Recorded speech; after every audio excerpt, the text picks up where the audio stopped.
A graça e a paz de Cristo Jesus, mais uma vez com vocês, Pastor Edimário, como prometido, estou hoje retornando para as nossas meditações em Apocalipse.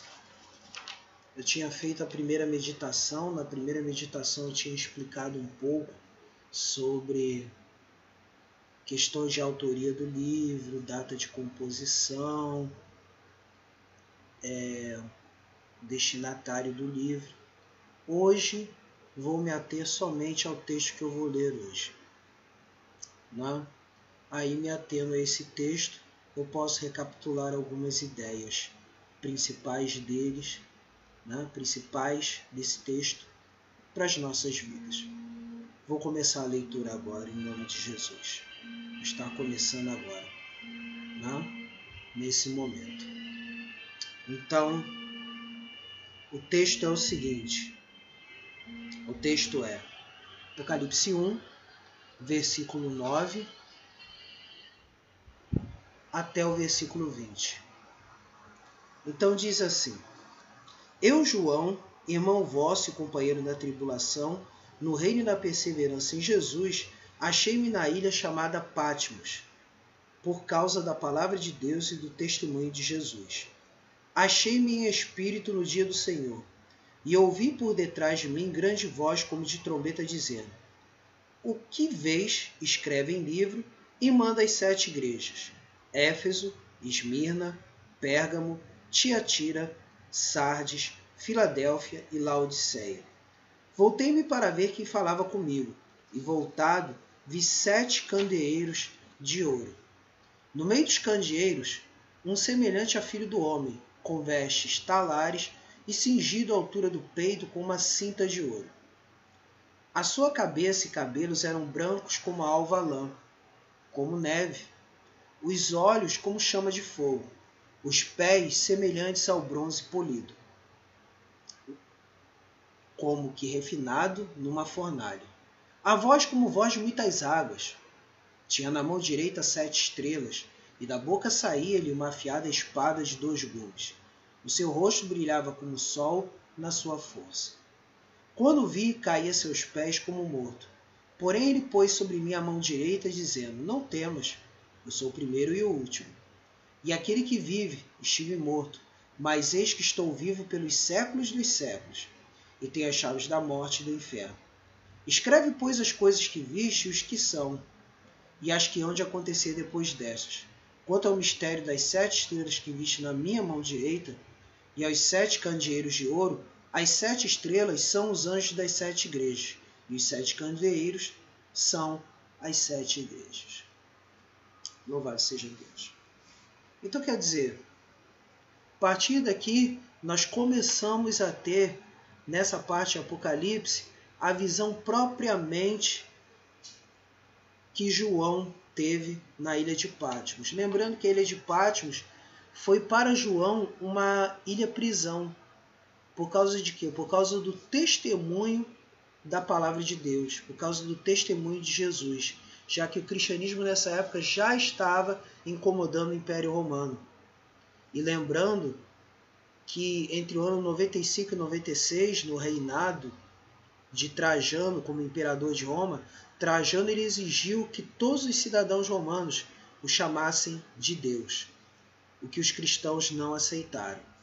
Então a mensagem de Apocalipse é uma mensagem em primeiro lugar para esses cristãos que foram perseguidos nesse fim do primeiro século, mas também é uma mensagem para nós, para os nossos dias, acerca de perseverarmos até o fim no meio das perseguições. Então vamos examinar aqui cada parte a partir dessa leitura. Eu começo essa parte. Eu, João, irmão vosso e companheiro na tribulação, no reino e na perseverança em Jesus, achei-me na ilha de Patmos por causa da palavra de Deus e do testemunho de Jesus. Achei-me em espírito no dia do Senhor, e ouvi por detrás de mim grande voz como de trombeta. E aí o que significa ser achado em espírito? Ser achado em espírito significa o seguinte, que nesse momento que ele teve essas visões, ele estava assim num chamado momento, como a gente pode dizer assim, um momento de transe, ou seja, um momento em que ele estava completamente desligado da realidade que estava ao seu redor, porque ele estava tendo visões naquele momento ali. E Deus estava mostrando as coisas para ele naquele momento. E ele ouviu como uma voz. E aí, essa voz, e isso aconteceu, como diz no texto, no dia do Senhor. O que seria esse dia do Senhor? Seria a transição do culto da sinagoga para o culto cristão, já que o culto da sinagoga era um culto realizado quando? No sábado. E aí, nesse caso, o dia do Senhor seria o primeiro dia da semana, ou seja, o dia em que Cristo ressuscitou. Então já estava se consolidando nesse período a prática de se cultuar a Deus no meio dos cristãos, de se cultuar a Deus no dia de domingo. Já estava acontecendo. Quer dizer, então isso não tinha nada a ver com um mandado ou um mandato que Constantino colocou no século IV da era cristã. Não. Os cristãos já por causa da comemoração da ressurreição de Cristo já estavam se reunindo no dia do Senhor, ou seja, no domingo. E aí diz aqui que veio uma voz a ele e que disse assim: o que vês escreve em livro e manda às 7 igrejas: Éfeso, Esmirna, Pérgamo, Tiatira, Sardes, Filadélfia e Laodiceia. Lembrando que ele estava próximo à Ásia Menor.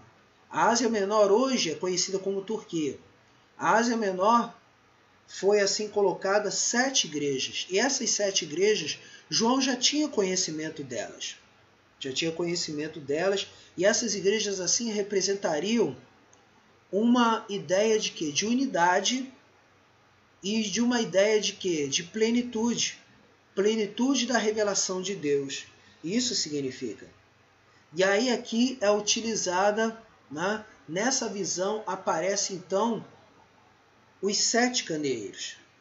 Sempre com a ideia de 7. 7 por quê? 7 dando a ideia de algo plenamente acabado. Né? E aí diz aqui, 7 candeeiros de ouro, e no meio dos candeeiros de ouro, um semelhante a filho do homem. Por que essa imagem de filho do homem? Porque Jesus, ele sempre se colocou apresentando-se no meio dos seus discípulos antes dele ter morrido e antes dele ter ressuscitado, ele sempre se apresentou como filho do homem. Ele sempre se apresentou como filho do homem. Até a gente pode ver isso no Evangelho segundo Mateus, no Evangelho segundo Mateus, no capítulo 24, quando ele vai falar acerca da sua volta, que diz aqui, Mateus 24, versículo 31. Quando vier o Filho do Homem na sua majestade e todos os anjos com ele, então se assentará no trono da sua glória. E todas as nações serão reunidas em sua presença, e ele separará uns dos outros como o pastor separa dos cabritos as ovelhas, e os porá as ovelhas à sua direita, mas os cabritos à esquerda. Então dirá o rei aos que estiverem à sua direita: Vinde, benditos de meu Pai, entrai na posse do reino que vos está preparado desde a fundação do mundo. Então quer dizer, aqui João ele começa já a contemplar a imagem do Cristo ressuscitado, do Cristo glorificado, que se apresenta como Filho do Homem. E aí vem com vestes talares, ou seja, vestes típicas de um reino, e cingido à altura do peito com uma cinta de ouro. E isso aqui é uma coisa muito importante. As palavras-chave aqui, um semelhante. Então quer dizer, a linguagem que João está utilizando é uma linguagem simbólica, não é uma linguagem literal. Ele diz um semelhante. Não era era semelhante. E aí vem, a sua cabeça e cabelos eram brancos como a alva lã. Quer dizer, o cabelo não era cabelo de lã, era como neve. Não era neve que estava na cabeça dele. Os olhos, como chama de fogo. Quer dizer, os olhos não eram chama de fogo, era como chama de fogo. E aí vem, os pés semelhantes ao bronze polido. Semelhante, não igual. Como que refinado numa fornalha. E a voz como voz de muitas águas. Quer dizer, não era voz de água, era como voz de muitas águas, daí a magnitude da fala. E aí tinha na mão direita 7 estrelas. Não é literalmente as estrelas que a gente vê no céu, né?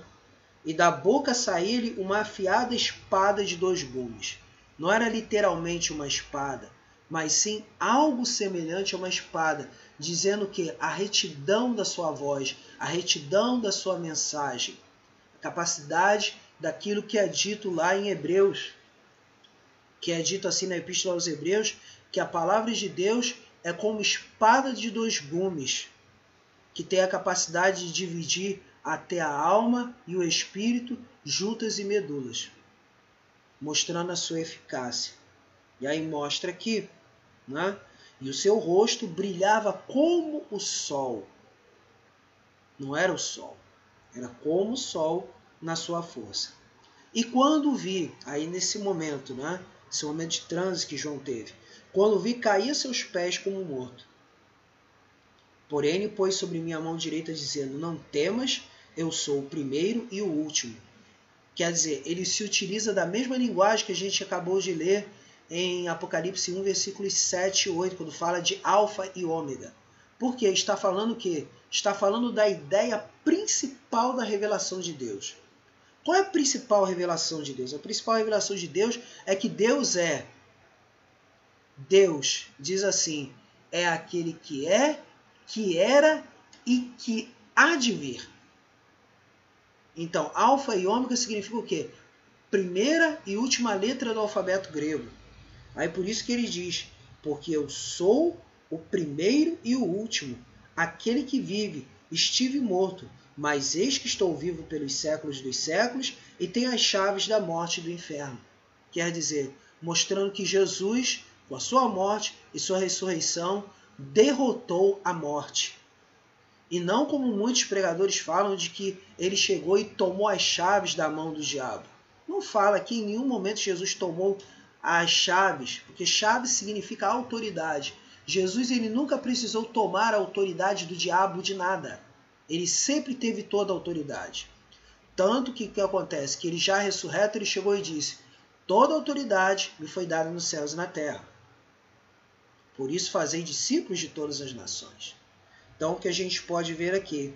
Então, aqui diz aqui, ó, escreve, pois, as coisas que viste, e as que são, e as que hão de acontecer depois destas.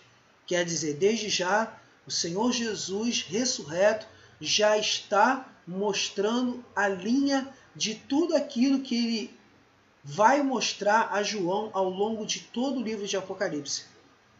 Mostrando todos os princípios da manifestação de Cristo até a sua volta, mostrando todo o processo